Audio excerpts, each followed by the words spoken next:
હમીર હરણિયો એટલે કાઠિયાવાડ પંથકનો અઠંગ ચોર.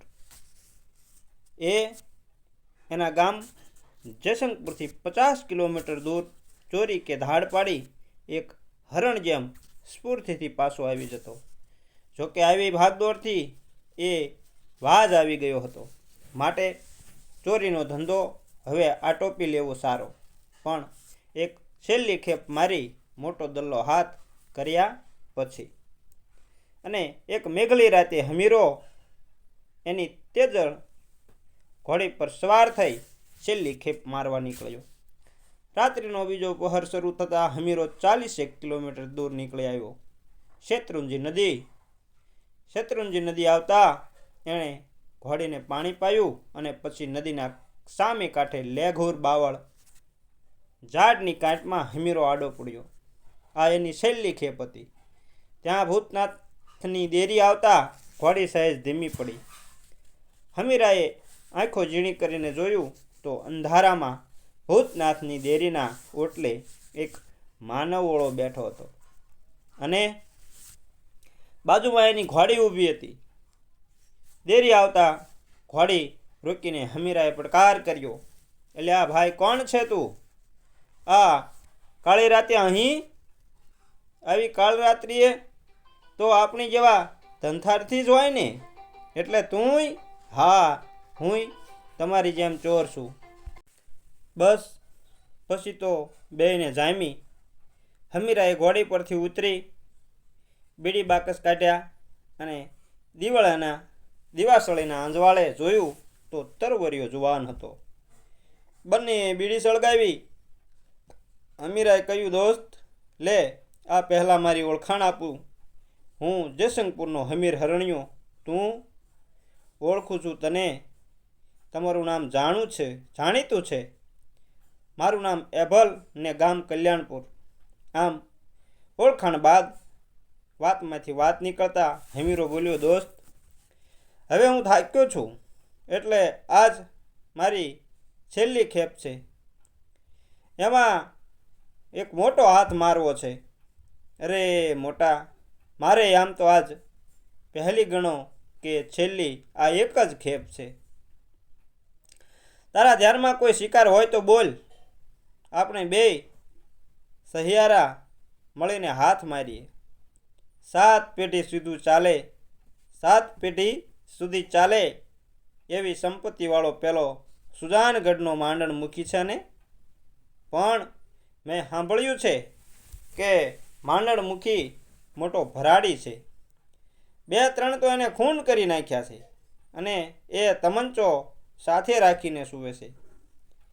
આવીને ત્યાં એકલા ચોરી ના થાય, 2-5 જણ જોઈએ.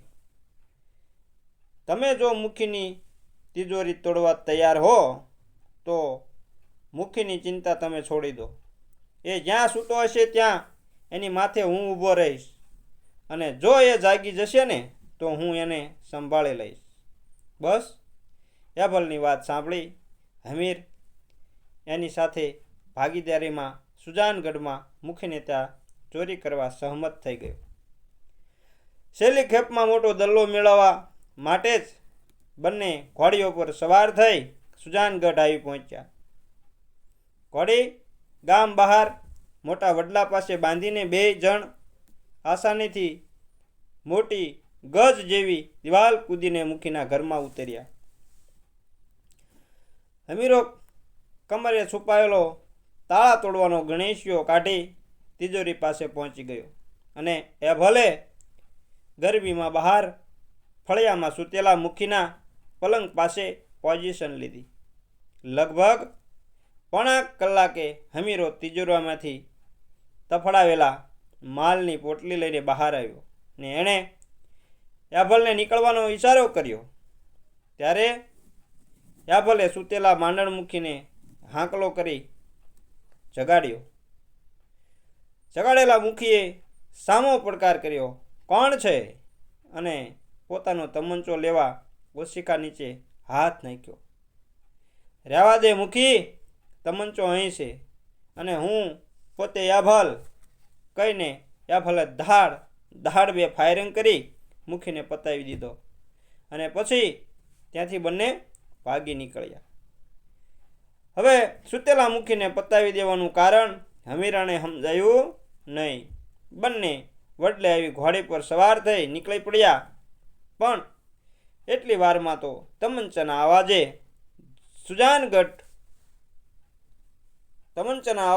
સુજાનગઢ આખું જાગી ગયું હતું અને ચુનંદા પોલીસોની જીપ હમીરા અને યાભલના પગલાં દબાવતી પાછળ પડી હતી. જ્યારે પોલીસ પોતાને આંબી જશે એવો ભય લાગતા હમીરો બોલ્યો, યાભલ, આ પોલીસ આજ આપણા બેને ક્યાંક મુદ્દા માલ સાથે પકડી ન લે.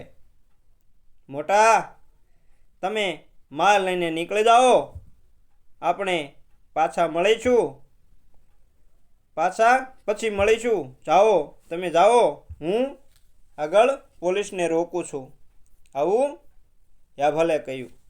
આખરે હમીરો ચોરીનો માલ લઈ અને અંધારામાં ઓગળી ગયો, એટલે કે ગાયબ થઈ ગયો, એટલે ભાગી ગયો.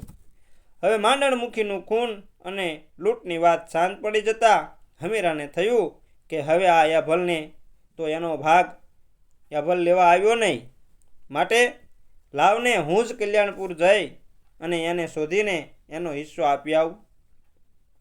એટલે હમીરો યાભલનો હિસ્સો લઈ કલ્યાણપુર યાભલના ઘરે આવ્યો. વસરીમાં એક વયોવૃદ્ધ એટલે કે વૃદ્ધ માણસ બેઠા હતા.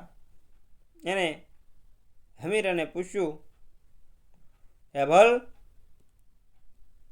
વસરીમાં એક વયોવૃદ્ધ બેઠા હતા અને હમીરાએ પૂછ્યું, યાભલ નથી? ના. ક્યાંથી આવો છો? જયશંકપુરથી. મારું નામ હમીરો છે. એનો હિસ્સો આપવા આવ્યો છું. હું એનો બાપ છું. શેનો હિસ્સો આપવાનો છે? ત્યારે પ્રત્યુત્તરમાં હમીરાએ અમથી એટલે કે અતથી ઇતિ સુધીની વાત કરી. ચોરીનો માલ કાઢ્યો. મારા બાપ યાભલને ઓલ્યા સુજાનગઢવાળા મુખીની છોકરી લાખુ સાથે પ્રીત હતી. એ મુખીને પસંદ ન હતું. તે આજથી 5 વર્ષ પહેલાં એને નરાધમ મુખીએ યાભલને દગાથી ભડાકે દીધો હતો. મારો ખરો માલ તો ચાલ્યો ગયો, એટલે કે મારો દીકરો તો ચાલ્યો ગયો. હવે મારે આ માલને શું કરવો છે? મિત્રો, આમ યાભલે આ રીતે એનો બદલો લઈ લીધો હતો. અને જો મિત્રો, આ વાર્તા અહીં પૂરી થાય છે. અને અમારી વાર્તા જો સારી લાગી હોય તો ચેનલને લાઈક અને શેર કરજો અને કોમેન્ટમાં જય માતાજી લખવાનું ભૂલતા નહીં. અને ચેનલ પર જો નવા હોય તો હું તમને એક વિનંતી કરું છું, એક અનુરોધ કરું છું કે અમારી ચેનલને સબસ્ક્રાઈબ જરૂર કરી લેજો અને સાથે સાથે બેલ આઇકનને પણ દબાવી દેજો, જેથી કરી અમારી વાર્તાનું નોટિફિકેશન સૌથી પહેલાં તમને મળે અને તમને